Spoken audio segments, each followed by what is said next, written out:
mau punya duit 1 triliun tapi dapatnya dari kebaikan dan pakainya buat kebaikan aman, daripada punya duit cuma 1 juta tapi dapatnya dari pinjol dipakainya buat juga perukah dan asli. Ya selasa nanti kerja jadi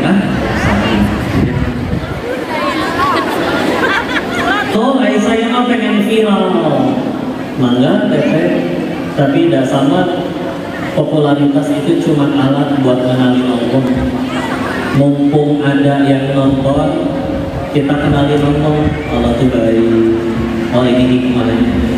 Karena sama kita meninggal nggak ditanya followersnya berapa, tapi ditanya kamu ajarin apa ke followers kamu.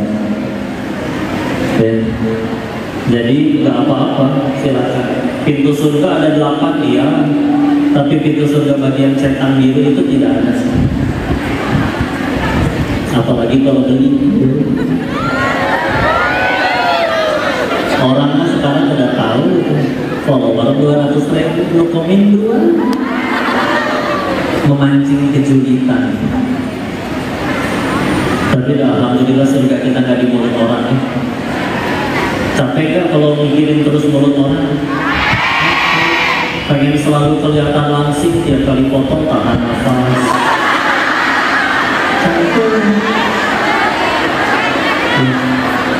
Berhasil kelihatan langsing, mukanya biru.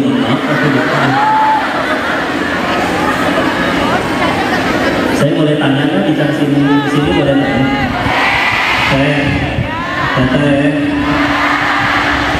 Kenapa kalau cewek foto tuh gak bisa 1 kali?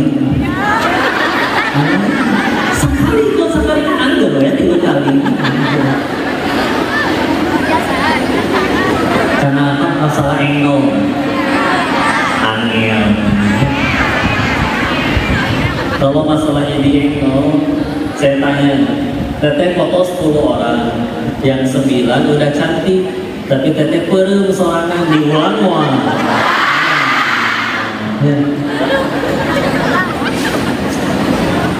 Ulang, kadang saya minta kasihan sama yang ngotongin permintaan teteh nih, masya Allah. Tolong jangan gendut dan kumaha soalnya. Niatkan makan yang makan banyak teteh, masa saya diomel. Foto diulang, tempatnya sama, kameranya sama. Sekarang yang 9 perem, teteh cantik sendiri, itu kan yang diambil. Egois sama apa tapi dari kalianlah wanita terlahir anak-anak yang soleh. Dan laki mah nggak bisa hamil soalnya. Laki-laki disuruh hamil nggak akan kuat asli. Potensi paling sakitnya laki-laki itu patah tulang. Iya. Kalau bagi wanita, ya berapa? Yang secara fisik maksudnya, apa yang paling sakit? Melahirkan. Nah, jadi patah hati. Patah hati kamu kan sakit.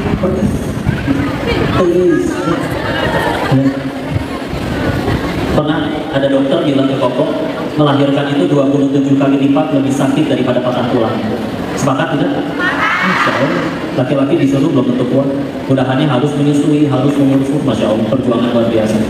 Ya, mudah-mudahan kita bisa jadi pahala jariah bagi orang tua kita, dan semoga kita bisa menjadi ibu yang baik bagi anak-anak kita. Anak-anak kita. Jangan traveling pikirannya ya. Ya.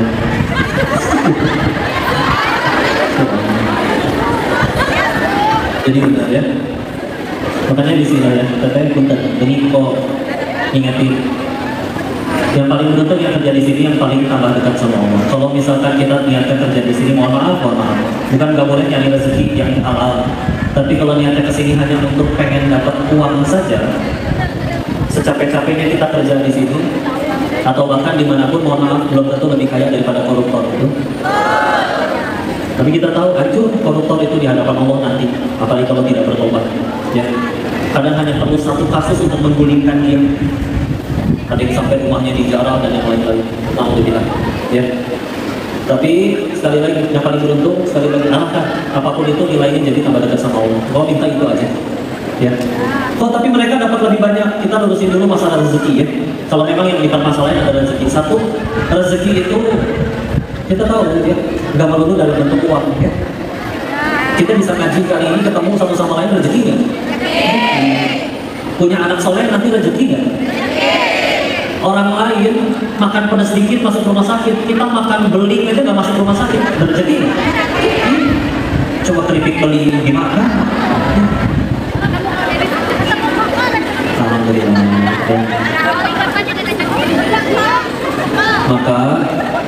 Maka yuk bismillah.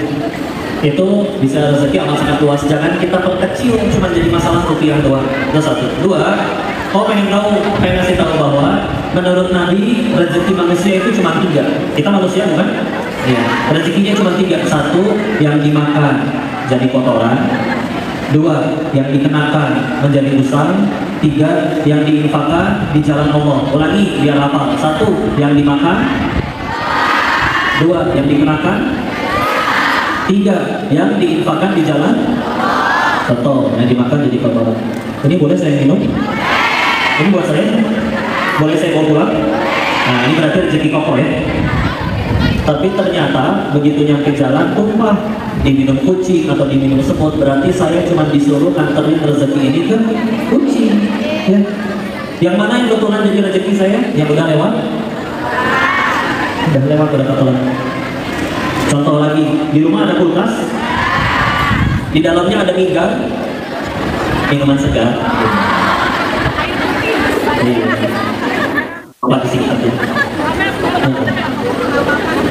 Ponakan datang diminumin habis satu kulkas, berarti rezeki kalian yang punya kulkas atau rezeki ponakan? Kita ngaku-ngaku kan kulkas saja, kan saya yang beli isinya. Sebelum lewat sini belum jadi rezeki kita, ya. Ada lagi punya rekening, punya buku tabungan. Ya, ini kadang buku yang bisa jadi cerita sedih, bisa jadi cerita bahagia. Ada yang nggak baca buku nangis, baca novel apa enggak, buku tabungan tuh. Anggaplah buku tabungan kalian menyenangkan, indah, nolnya banyak, tapi di belakang bukan di depannya.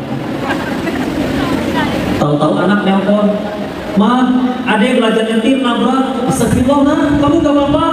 "Gak apa-apa, Ma, tapi harus ganti rugi." "Berapa, Nak?" 4 miliar. Kamu nabrak naon?" "Nabrak BMW 8. Ini dia tuh kalau masyarakat JWR. Gimana bisa milih? Di kalender nggak ada tulisan hari naas. Maka ternyata harus bayar bengkel, berarti rezeki ngaku-ngaku kita.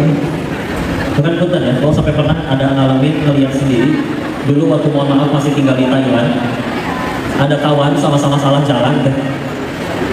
Pokok waktu itu naudzubillah salah jalan, buka usaha perjudian, dia jadi bandar narkoba.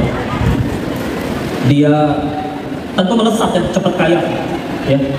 Tapi orangnya agak unik, rajin menabung. Dia bilang, "Saya nggak pengen selamanya hidup gini, saya pengen bahagiain ibu saya." Jadi dia rajin nabung, nggak main perempuan, nggak minum minuman keras. Tahu minuman keras? Es batu. Ya. Dia nggak minum yang mabuk-mabukan, dia nggak main judi, masalah dia cuma narkoba. Karena dia harus quality control produk setiap hari. Cobain satu-satu. Ya. Dan rajin nabung gitu ya. Jenis-jenis bandar narkoba yang budiman gitu. Suatu ketika dia dikhianatin, pacarnya kabur sama laki-laki lain, dia di penjara, ditangkap. Ketangkapnya di perbatasan Thailand sama Kamboja. Masuknya penjara Kamboja. Kita tahu namanya ditangkap gak ada yang enak. Nego lah dia sama yang nangkep. "Bebasin saya, Pak. Perlu dapat duit berapa?" Ini oknum ya, karena dari Allah pasti masih banyak polisi yang soleh. Ya. Ini lagi ketemu yang gak soleh aja. Bagian ini polisi Kamboja deh. Ya. Kalau polisi India kan telat. Ya. Nah ini polisi Kamboja. Terus nominal yang diminta sama yang nangkep tepat senilai tabungan dia 5 tahun jadi bandar narkoba. Yang dia irit-irit itu orang unik asli, duitnya banyak tapi sendal nggak bolong nggak ganti, celana nggak sobek nggak ganti, baju udah beleo tetap nggak ganti, cuma dipindah jadi dipakai siang jadi dipakai malam buat ibu, cuma ganti shift doang. Irit, handphone nggak pecah nggak rusak nggak ganti, padahal duitnya banyak. Bebas sih bebas bos, tapi nggak pulang tuh malamnya. Ya Allah. Terus berarti selama ini saya nabung 5 tahun buat apa? cuma lewat doang jadi rezeki haram oknum itu. Sebelum lewat sini belum tentu jadi rezeki kita. Makanya kalau dia mikir, kita mah cuma kerja di pabrik kok, itu yang korupsi uangnya banyak, beneran ada di saldonya, bener ya? Udah kemakan belum? Karena kalau belum tentu jadi rezeki. Antara mati duluan atau ketangkap duluan. Enggak, belum tentu rezeki. Sampai waktu itu sempat rame yang kasus korupsi timah 300 tek, tahu? Kan sampai ada yang bikin video, saya yang mau cuma di penjara 6,5 tahun tapi dapatnya segitu banyak. Bener. Kalau kalian mikirnya, oh berarti cuma penjara segitu lama, nanti bebas masih ada duit, masih bisa buat jajanin keluarga, uang sekolah anak, jajanin selingkuhan. Enggak. Jangankan 6,5 tahun lagi sampai bebas. Yang kita nanti sore juga gak yakin sampai rumah atau enggak kalau mau jujur. Kalau kata Allah udah waktunya tuh hati-hati yang di bawah lampu bisik tiba. Kipas tuh segede itu, power ya. Final destination ya. Tapi tidak pernah, kalau kata Allah nggak ada takdirnya, jangankan lampu, meteor jatuh pun sehelai rambut pun kita nggak akan lepas. Mana? Sudah Allah tentukan. Ya. Jadi, udah jangan dia yang main kayak gitu. Ya. Satu, punten ya, dia duitnya banyak triliunan atau miliaran di rekening, punten ya, di rekening nggak kelihatan. Megang gitu cashnya, enggak. Mati lampu, padam lampu sadunya, enggak akan bisa dapat duit. Kemana? Apa yang mati, handphone mati? Nggak bisa QRIS, nggak bisa ini itu. Dan tadi sebelum lewat sini belum tentu jadi rezeki itu. Tahu-tahu selingkuhan minta jajan, beliin apartemen. Oh, invest lah, invest. Akhirnya beli villa di Lembang, di Puncak. Jujur, siapa yang paling nikmatin villa-villa itu di sana? Si mama sama si bibi berenang tiap hari di situ. Wajah yang punyanya belum tentu datang kan setahun sekali asli. Coba perhatikan si mama sama si bibi yang jaga villa. Tiap sore lari-larian di taman, indah, berenang. Mama, bibi, nanti malam mau tidur di lantai berapa sayang? Tiap bulan digaji. Token listrik habis tinggal telepon. Kadang atas nama negaranya, atas nama si bibi itu, karena nggak boleh pakai nama koruptornya. Coba, jadi secara negara asli memang milik si bibi. Meninggal nggak akan dihisap. Coba yang punya belum tentu datang setahun sekali. Iya, dia punya duit buat beli villa 1000 villa, mampu itu pindah 1000 villa sehari, pindah besok pindah cangkel. Tiap bulan gaji karyawan, token habis kudu transfer. Dan namanya villa, nggak mungkin isi token 20.000 deh, villa kayak gini sama satunya juga. Isi 1 juta, 2 minggu habis. Dan yang paling repot, meninggal, dihisap. Makanya pengen bahagia, jangan kerja di cang sih, mendingan jaga villa semuanya. Dan nggak gitu juga ya. Dan siapa yang paling beruntung, yang tambah dekat sama Allah, dari gitu aja. Ya. Jadi nggak perlu iri sama yang berhasil korupsi uangnya banyak, enggak, beneran. Jangan. Kok kenapa yang korupsi nggak diazab dia mas? Kata siapa? Ya. Satu bisa jadi ditunda, dibiarin dia tetap ngaco, tapi keinginannya tetap terkabul, dibayarin nanti setelah mati. Asli repot itu. Ya. Dan yang kedua, ingat azab itu nggak melulu selalu dalam bentuk ketimpa meteor, kusta sekujur tubuh, lagi jalan kepleset masuk truk molen. Enggak, itu mah industrial. Belum ajab. Ajab jadi pakai C, ajab. Enggak. Tapi ada salah satu hukuman yang paling parah, yaitu Allah biarkan dia bermaksiat tanpa ada perasaan bersalah sama sekali. Jadi terus Allah biarkan dia jatuh kepada dosa-dosa selanjutnya tanpa ada perasaan bersalah pun ya. Seperti seolah hidup hanya untuk nambah kuota siksaan setelah mati. Mati bakal. Semua perbuatan akan dipertanggungjawabkan. Tapi setiap kali maksiat bukannya nyesal, malah ada yang bangga. Jelas-jelas punten duitnya belum tentu halal, sih tak minggunya. Kita bisa bilang anak di Palestina kasihan, masih kecil karena ledakan. Oh enggak, bisa lagi beruntung mereka ya. Masih kecil, nggak punya dosa. Apal Quran, meninggal ngebela negara, udah masyahid, musuh khotimah deh. pasti kita surganya, nggak mungkin enggak. Bisa jadi kita yang diomong tuh sama anak-anak Palestina dari langit tuh melihatnya, ya Allah, itu ngapain ya si Koko di Indonesia, umur panjang tapi nggak jadi pahala, malah dosa rentik rugi. Seolah hidup hanya untuk nambah kuota siksaan. Coba bener, tahu semua perbuatan akan dipertanggungjawabkan, tapi jangankan nyesel nyolong dari rakyatnya, malah bangga, malah ngerendahin, malah ngatain tolol terakhirnya. Asli rugi sebenarnya. Apa tuh rugi? Rusak legit, nah gitu. Singkatannya soalnya apa? Kenapa?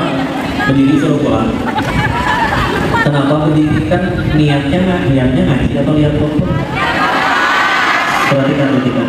Kalau niatnya betulan ngaji, siapapun yang ceramah, bahkan kalau yang ceramahnya nggak jadi datang, tetap jadi pahala. Udah jauh-jauh datang sekalian kerja. Tapi kalau niatnya cuma pengen selfie sama yang bicara, ketahuilah yang diajak potong itu tidak bisa menyelamatkan siapapun ke surga Allah. Jangankan menyelamatin orang, menyelamatin diri sendiri aja belum tentu bisa. Jadi teh punten kalau ngelihat ada yang ceramah teh harusnya didoain. Ya Allah, ning kongkong ngomong wae. Biasa kita jualan handphone kongkong. Mudah-mudahan dia nggak cuma ngomong doang, tapi juga ngamalin apa yang dia sampaikan gitu. Saya ini diuji kan. Saya meninggal nggak akan ditanya berapa ribu orang yang waktu itu datang, enggak. Tapi saya bakal ditanya apa niat kamu dakwah hari ini. Mau yang datang satu niatnya lillahi ta'ala tetap jadi pahala. Yang datang ribuan tapi niatnya salah, saya hancur di hadapan Allah. Jadi kita sedang sama-sama diuji. Siapa yang paling beruntung? Yang pulang dari sini tambah dekat sama Allah, tambah baik ke orang tuanya. Kalau udah punya suami tambah santun ke suaminya. Oh gitu aja. Kalau belum punya suami kemana? Ya nikah. Tapi ingat, pilih yang tepat tuh. Jodoh itu rumusnya pasti ketemu. Paling cepat di dunia, paling lambat di surga. Pertanyaannya satu, kita mati ke surga tuh. Supaya jangan sampai ada yang mikir, yang penting dia mau jadi jodoh aku di dunia, ya udah deh, gak apa-apa aku dipegang, gak apa-apa deh aku dipacari, gak apa-apa deh lepas terus. Jangankan dia naksir deh. Satu dunia cinta Allah benci juga kita yang repot. Karena punten di sini pengen sukses, caranya ditolong Allah, maka jangan ngelakuin hal yang bikin kita gak mau ditolong Allah. Nah salah satunya mungkin kalau masalah kepemudaan ya, jangan pacaran ya. Ada yang pacaran ya? Yang punya pacaran ke tangan. Agak sulit maksudnya ya. Pertanyaannya saya ganti lah. Yang kalian tahu kiri atau kanannya punya pacar, tolong bisikan astagfirullah di telinganya.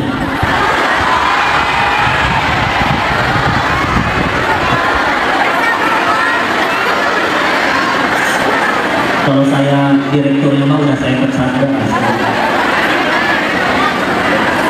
Punten ya, boleh nggak sih pacaran? Jangan rugi. Pengen dapat yang soleh ya? Yang soleh malah kan ngajak pacaran pasti dinikahi. Serius? Jadi teh, putusin ya. Putusin. Kalau ditanya kenapa, bilang disuruh Koko ya. Bisa kasih ya. Enggak teh, kalau dia soleh asli dia yang putusin teh. Ya, betul. Gini deh, punten ya. Ini mumpung banyakan perempuan. Gorengan sama berlian, bungkusnya bagusan mana? Berlian. Gorengan mah bungkus nama pakai kertas ulangan umum tahun kapan boleh ya? Geus ngambilana ceblok deui. Dan si mamangnya tak apa eta habis baca naon eta teh. Bekas ngorong, bekas naon. Ini gitu. Kayak berlian. Si mamang nu ngajagaan ge jadi make Sunda kieu. Baik. Karena saya pakai Mandarin pusing nanti ya. Ini harus coba bang. Ya, kalau berlian si mamangnya pakai sarung tangannya juga bukan cuci tiap hari tapi ganti baru tiap hari. Tapi berlian semahal-mahalnya masih ada yang bisa megang kalau dia punya duit. Nah perempuan dalam Islam lebih mulia. Satu-satunya kalau ada laki-laki, satu-satunya cara kalau ada laki-laki pengen nyentuh kalian, satu syaratnya, buat perjanjian sama pecinta kalian. Ijab kabul, kalau apa, ya. Makanya punten kalau tadi sambil ya disambut, ada yang ngajak salaman, bukan saya nggak pengen nyentuh, saya nggak punya hak untuk nyentuh tangan kalian. Begitulah cara memuliakan. Biarkan laki-laki pemberani yang punya mental ingin menjadi suami kalian udah diam. Seperti itu. Kalau enggak, punten nggak layak ya, nggak boleh. Jangankan menyentuh, aslinya menatap lama-lama juga nggak berkah.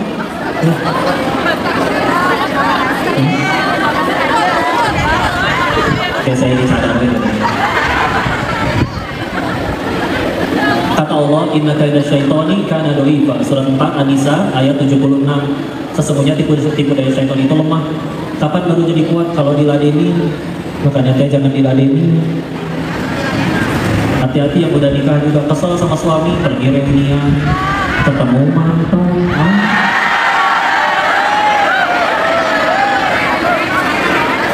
Namanya ada grup alumni, nomornya jadi tahu, tiba-tiba tengah malam ada WA misterius. Tahu suara bebek? Gimana suara bebek? Suara kucing? Suara kambing? Suara buaya? Assalamualaikum bukti.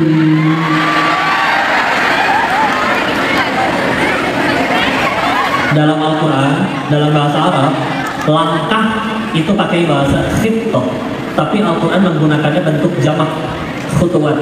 Wala tattabi'u khutuwatis syaitan innahu lakum aduwwun mubin. Jangan mengikuti langkah-langkah syaitan. Kenapa setan itu sabar sekali. Kalau perlu ajak taat dulu, nanti baru dibelokin. Kalau perlu malam WA sopan dulu, assalamualaikum warahmatullahi wabarakatuh. Pertanyaannya cuma satu deh.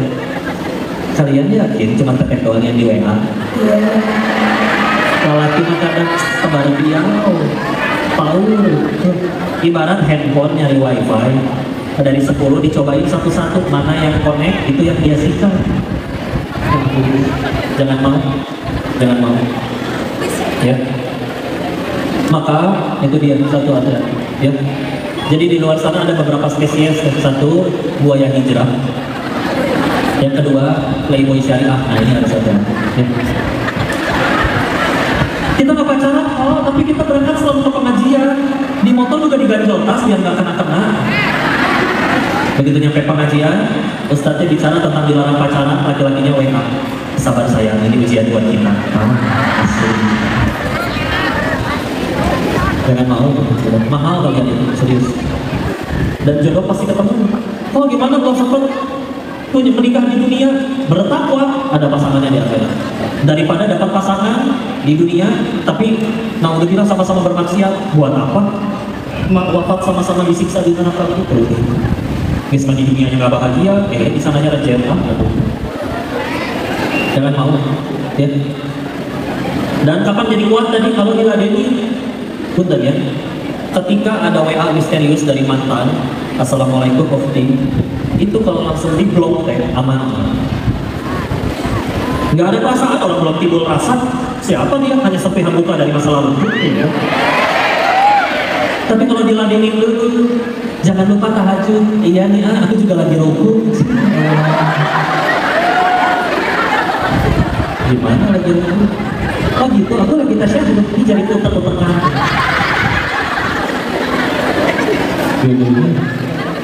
Enggak.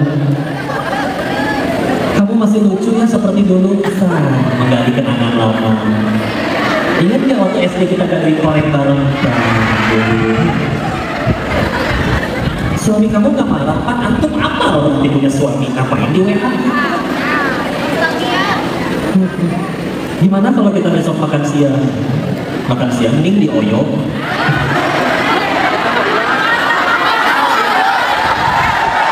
Informasi kita pun ya, banyak sekali buaya-buaya tersebut yang aslinya modalnya tipis. Mana yang di Aston atau di mana aja suka nggak cukup ya. Jadi jangan mau ya saya mau bilang. Maka Jadi jaga diri kalian. Hidup benar, lurus, nanti Allah yang tolong. Demi Allah, hampir semua masalah kita hidup itu aslinya diundang oleh diri kita sendiri. Oh iya, katanya pengen ada sopak dulu buat bersedekah untuk wakaf, baru nanti kita lanjut lagi ya. Nanti akan dipandu sambil bersalawat oleh Ustaz ya. Silakan siapkan infak dan wakaf terbaiknya. Mudah-mudahan jadi bekal kita untuk pulang di hadapan Allah. Silakan. Silakan. Timnya udah siap? Siap. Ya. Jadi Sambil kita pokoknya bersalawat ya. siap. Pokoknya